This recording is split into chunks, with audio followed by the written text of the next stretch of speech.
Hi everyone, it's Katrina. Number 10. Footprints of the Hopi. The White Sands National Park in New Mexico is mostly just white, chalky desert, but thousands of years ago, it was a very different place. New Mexico was a temperate zone with a flourishing ecosystem of plants and wildlife. Recently, some ancient footprints were discovered preserved in the chalky white ground. This is clear proof that humans lived here thousands of years ago. The ancient pair of footprints were dated to be from roughly 23,000 years ago, and these prints change everything we thought we knew about human beings in America. Previous estimates placed human habitation in New Mexico at no more than 13,000 or 16,000 years ago. Scientists also discovered some seeds near the footprints that were chewed by the same ancient humans, proving once and for all that people did live here. Jack Carey, an expert on America's history, says the discovery is a big problem for anthropologists. Everything about human migration to the Americas will need to be re-evaluated, especially since this is the same area in which the Hopi Indians claimed the ant people took them underground when the world caught fire. In Hopi Native American folklore, the ant people were a race of highly intelligent beings who saved the Hopi from annihilation not once, but twice. 2 times, the ant people brought the Hopi into their secret underground realm to protect them from devastation. The last time was at the end of the Ice Age when a global flood supposedly plunged the world into a watery darkness. This was the same great flood you can read about in the Bible, the same one that Noah and his family experienced. In the ancient Hopi language, the ant people are called the Ant-Naki. If that sounds a little bit familiar, it's because Ant-Naki is pronounced almost exactly like Anunnaki, who were the gods of ancient Mesopotamia. This is a lot of information to swallow, but the important point to remember is that the Hopi indigenous group were aware of beings from the sky they called Ant-Naki. And on the other side of the world, 7,000 years ago, the Sumerians worshipped a group of beings from the sky they called the Anunnaki. The footprints in New Mexico are proof of humans in the region long before any documented societies. There was clearly something mysterious happening here. What do you think? Do the Hopi and the ancient Sumerians have something in common, or is it just coincidence? Let me know your thoughts in the comments below. And now for number 9. But first, it's shout-out time. I want to give a big thank you to Alma Coffee for the generous super thanks. Thank you so much. If you are new here, be sure to subscribe to Origins Explained and join the family. Number 9. Ancient visitors. When Romania was still ruled by communists in 1973, a mysterious piece of metal was discovered. The piece of metal resembles a handcrafted chunk of aluminum. It looks like anything you might find in the dump, but now scientists have apparently tested the metal and made a shocking discovery. They found out that a whopping 90% of it is aluminum, and it was made 250,000 years ago. The initial results, according to international news reports, were confirmed by a lab in Switzerland. This obviously presents some major problems for human history. Metallic aluminum wasn't produced by humans until 200 years ago. But if that were truly the case, how in the world could a piece of machined metal have been made at the same time scientists say Homo sapiens had just evolved from primitive man-like apes? It just doesn't make sense, and there is no logical explanation for it. Some say it wasn't people who made the chunk of metal at all, but aliens, of course. Experts dispute the alien theory, but that hasn't stopped UFO hunters from claiming the artifact was brought from outer space. It may have fallen off a spaceship, but nobody really knows the truth. Local historian Mihai Wittenberger refutes everything and says the object is nothing but a piece of junk from a World War II aircraft. He claims that it's a landing gear from the German airplane the Messerschmitt Me-262. Nigel Watson, author of an investigative book on UFOs, says the object is more likely the wreckage of a satellite. As for its discovery, it was builders working near the Romanian town of Ubeid who found the piece of metal 33 feet underground. But if it was a piece from an aircraft, how did it get down there? Even if it was a satellite, how would it have been buried 33 feet deep in the earth? The men who uncovered the artifact thought it was a fossil due to the location it was discovered, And what's even more mysterious is that the artifact was found alongside some bones from a prehistoric mammal that went extinct 10,000 years ago. The animal bones were found lying on top of the piece of metal. The chunk of aluminum is currently a hot subject of debate. Nobody has the answers, but everyone has a theory. What's yours? Let me know in the comments. Number 8. The Python God. The world's oldest ritual ceremony has been dated to 70,000 years ago. Archaeologists have found evidence of a ceremony that's twice as old as any other ritual that's been discovered. Evidence of it was found in a small cave in Botswana. Humans gathered here at a time when Neanderthals were still alive and made a disturbing sacrifice. Researchers have found ritual offerings given to what may have been a python god worshipped by primitive cave people. Up until now, scholars have held firm to the belief that the first rituals were carried out about 40,000 years ago in Europe. It was the beginning of paganism, with humans worshipping things like the sun and the wind, as well as a whole host of animals. But that doesn't appear to be the case here. An associate professor, Sheila Coulson from the University of Oslo, has proven beyond any doubt that rituals are far older. Sheila and her team were studying the origin of Africa's ancient San people when the discovery was made. These San used to live in the isolated northwestern area of Botswana called Ngamiland. Sheila was searching through the hills for evidence of their civilization when she found something much older. In an area called Sodilo Hills, where there are over 3,500 rock paintings, the remnants of the ritual were discovered in the darkness of a cavern. The San, even today, worship the Python god. They believe the python was behind all of creation, and according to them, humans descended from the back of the great python, which created the mountains as it circled the world in search of water. Inside the cave was a mysterious rock resembling the head of a carved python. Ancient humans may have either carved the stone to look like a snake or found a stone that just so happened to resemble a snake. Either way, they used it as an idol and gave offerings to the serpent. Number 7. The Black Stone. 5 times a day, every single day, Muslims across the planet stop to face Mecca and pray. Mecca is important because it's believed to be where the Prophet Muhammad was born. Mecca is the greatest pilgrimage site in the Islamic religion. But when followers arrive, they don't face Mecca. They face a cubic-shaped building known as the Kaaba. It's a mosque that kind of looks like a giant black square. This is the structure that Muslims kneel to as they pray in the enormous space around it. But what many of the people praying don't realize is that one of the cornerstones of the sacred building may have come from outer space. It's called the Black Stone, and its history is shrouded in secrecy. You can easily see the stone at the corner of the building, and to the naked eye, it just looks like black brick. Many believe it to be a meteorite with supernatural powers. Mecca is located in Saudi Arabia, and it's visited by roughly 2 million Muslims every year for the Hajj pilgrimage. The cube-shaped building in the center of Mecca is the most sacred mosque in Islam. The top is covered in a black silk cloth called the kiswa, and it's decorated with gold-embroidered writing. The floor is made from marble, and in the corner is the Black Stone, situated about 5 feet off the ground. Muslims believe the Prophet Muhammad kissed the stone. The mosque is important, there's no doubt about that, but the stone is the real attraction. But where did the stone really come from? In Muslim tradition, it was originally white. It only turned black when it absorbed all the sins of humanity. The Prophet Muhammad set the stone into the Kaaba's wall in 605 AD. Muslims also believe the stone came from heaven, brought down by Archangel Gabriel himself. Because of its sacred status, no scientific tests have ever been done on it.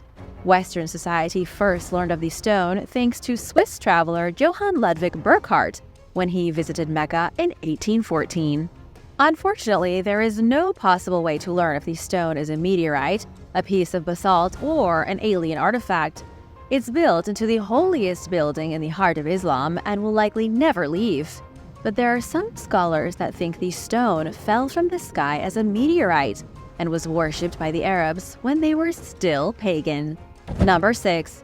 20th century trash. In February 1961, Wallace Lane and two of his friends were out looking for geodes in Olancha, California. And one of the geodes they found contained something rather bizarre. Inside a rock, Wallace and his pals found a cylinder and a small piece of bright metal in the center. It looked like a spark plug, yet it was inside a mineral nodule that was dated to be 500 million years old. Since it was discovered in the 1960s, it was easy to label the artifact as a piece of ancient technology from an unknown race. The mystery object became known as the Koso artifact, but nobody took it seriously. Pseudoscientists wrote stories about the artifact, claiming that it was a piece of trash from a civilization that evolved long before humanity. But then came scientific progress. Unfortunately, though, by then, the artifact was gone, and the only thing that remained were images and diagrams. In 1999, the artifact was studied by a group of scientists who concluded that it was a spark plug from the 1920s. The scientists even went to visit spark plug collectors, who confirmed their suspicions. It was a simple spark plug whose metal components had rusted off. Even though the case was closed in 1999, the Koso artifact continues to attract attention today. Many still insist the artifact came from before the age of the dinosaurs, when an unknown group of human-like beings ruled the Earth. Number 5. The Ubeid Lizardmen. The Ubeid period began in ancient Mesopotamia around 7,500 years ago. Civilization may have begun a little earlier, but the evidence of that is obscured by thousands of years of shifting sands in the Iraqi desert. Early humans gathered in the city of Eridu, and from here their culture spread across Iraq all the way to the Persian Gulf. Human beings began to create ceramics, and there was a big push for urbanization. Most people lived in mud brick houses, but there were temples and palaces too. The social structure of humanity as we know it today began in the Ubeid period. The Ubeid culture shouldn't be made out as a fully fledged civilization. Much of Mesopotamia shared the same culture, including the Sumerians. The Ubeid people were technically Sumerians as well, but in the beginning they didn't have all the great advancements that came later. There was no written word 7,500 years ago, and for that reason, scientists don't know much about the early belief system of the first settlers in Mesopotamia.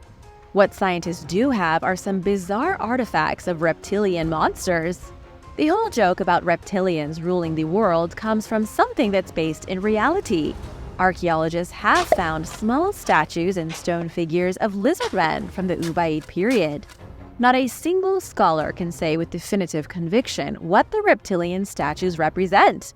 Were these serpent idols worshipped as gods? Were they the real depictions of the Anunnaki gods that were later worshipped by the Sumerians? Were these lizard-like aliens who gave the humans of Mesopotamia the knowledge they needed to begin civilization? These are all the questions that everyone wants answered. What do you think the lizard statues really represent? Let me know in the comments below, and be sure to subscribe while you're at it. Number 4. Artifacts of the Feathered Serpent. Around 5,500 years after the Ubeid period lizard statues, a mysterious civilization in Mexico buried statues of their own serpent god underneath a pyramid. In the legendary city of Teotihuacan, which was built by an unknown people, stands the Feathered Serpent Pyramid. It's the focal point of the ancient city, a megalithic structure where community rituals were performed 2,000 years ago. In recent times, Mexican archaeologists have been busy excavating over 100,000 artifacts from beneath the pyramid. The objects are mostly ceramics, pieces of metal, and bits of jewelry, but there are also finely carved statues. These statues may have been presented as offerings to a serpent god. The passageway beneath the pyramid is about 40 feet underground. Priests once walked through this corridor with flaming torches, likely while they were high on certain substances. It may have been designed as a place to get in touch with the gods. This was usually done by taking hallucinogens and then going down into the dark. But the actual truth is a major mystery. Experts don't know who built Teotihuacan or where the city's inhabitants went. Scholars are also baffled over their obsession with the feathered serpent. It really makes you wonder if the lizardmen of Mesopotamia somehow had influence over the people of Mesoamerica thousands of years later. And could the feathered serpent have also been connected to the ant people of the Hopi? What do you think? All coincidences? Or is there something more to the story? Number 3. Stuck in the stone and coal. The World Coal Association says the formation of coal started somewhere between 360 and 290 million years ago. These numbers make it fairly clear it would be impossible for a human artifact to be discovered embedded inside a coal seam. But that's exactly what happened on June 11th, 1891. That was the day the Morrisonville Times ran a report about a small gold chain found inside a clump of coal at a mine in South Illinois. Mrs. S.W. Culp was breaking a lump of coal to put in the scuttle when she found 10 inches of gold chain stuck in the coal like a toy inside a chocolate egg. The chain was of fantastic quality and was obviously an antique. Mrs. Culp initially thought the chain had fallen into the coal container, but then she found that it was still attached to the rock. She had to rip it out of the lump itself. The existence of the necklace in the coal mine was never explained. It became one of the many artifacts that scientists haven't been able to understand. As a group, these mysterious relics are called UPARTs, or out-of-place artifacts. In 1912, in Oklahoma, an iron pot was found embedded in a large piece of coal, and it's now currently on display at the Creation Evidence Museum in Texas. The iron pot supposedly fell out of a huge chunk of coal that was broken open with a sledgehammer. The event was witnessed by 2 people who saw the pot fall from the stone with their own 2 eyes. A brass bell was found in 1944 by Newton Richard Anderson. At his home in Buckhannon, West Virginia, 10-year-old Newton was stalking the furnace. But suddenly, a lump of coal in his shovel fell out and hit the ground before splitting in 2. Sticking out from one of the broken halves was a glorious brass bell. The coal the bell came from was 300 million years old. Newton Anderson even completed a polygraph test in 2007 to add some credibility to his story. Archaeologists typically laugh away UPARTs and may dismiss them as hoaxes or coincidences. It doesn't help that many of the objects appear to be from the early 20th century, around the same time they were discovered inside chunks of coal. Number 2. The Holy Sandals. Whether Jesus Christ was a real man has been a hotly debated subject for 2,000 years. In the early days of Christianity, many branches of the religion argued over who Jesus was. Some believed he was a man chosen by God to be a prophet. Others believed he was the physical embodiment of God himself. But the majority of people thought he was God's literal son, God's own flesh and blood. However, in the 21st century, more people than ever believe Christ never existed at all. But what proof is there that Jesus Christ was born? Other than scripture, there are holy relics spread across the world. Dozens of objects that supposedly belong to Christ can be found on display in international museums, like shards of wood from the cross upon which Christ was crucified, his crown of thorns, and even his shoes. At Prum Abbey in Germany, there are some scraps of fabric that are said to be all that remain of Jesus Christ's sandals. These sandals of Christ were one of the most venerated relics of the Middle Ages. These sandals were given to the abbey by Pepin the Short during the Carolingian period in the 8th century AD. Pepin received them from Pope Stephen II as a gift. Pepin, who was king of the Franks from 751 until 768 AD, met the Pope at the feast day commemorating the Magi's visit to the infant Christ. And after they met, the Pope figured that he'd honor the king with the real sandals worn by Jesus. Like most holy relics, the sandals aren't the subject of scientific scrutiny. They are displayed in a special case and are never handled. There is no scientific evidence that Jesus wore the sandals, and nobody even knows where Pope Stephen II supposedly got them. But these sandals are there nonetheless, believed by pilgrims to the abbey to have once carried Jesus across the lands of Israel. Number 1. The Acámbaro figures. In the small Mexican town of Acámbaro, a collection of small ceramic figures were found in July of 1944. They weren't discovered by a local, but by a German immigrant named Waldemar Julsrud. The man fled his homeland right at the end of World War II when things stopped going well for Germany. And while it isn't official, chances are he was a Nazi seeking refuge in Latin America. Waldemar went on to open a hardware store and lived in obscurity in rural Mexico. And while the German was riding his horse in the countryside one day, he found a mysterious artifact. Then, over the next 7 years, he and his assistants found 32,000 more. Most of them were discovered near El Toro and Chivo Mountain. What they found were figurines, and they are utterly bizarre. Some of them look perfectly ordinary, like anything you'd expect to find buried for thousands of years. A few of them resemble humans and anthropomorphic humanoids, but a lot of them are unexplained. Many of the figures look like they were crafted at a kindergarten clay molding class. They look like a child's rendition of dinosaurs, monsters, flying beasts, and even alien spaceships. The figures depict every kind of bizarre monstrosity you can imagine. The figurines also may have been inspired by a large variety of cultures, as they seem to depict people from all over the globe. There are obvious statues of ancient Egyptians, Sumerians, and European tribes.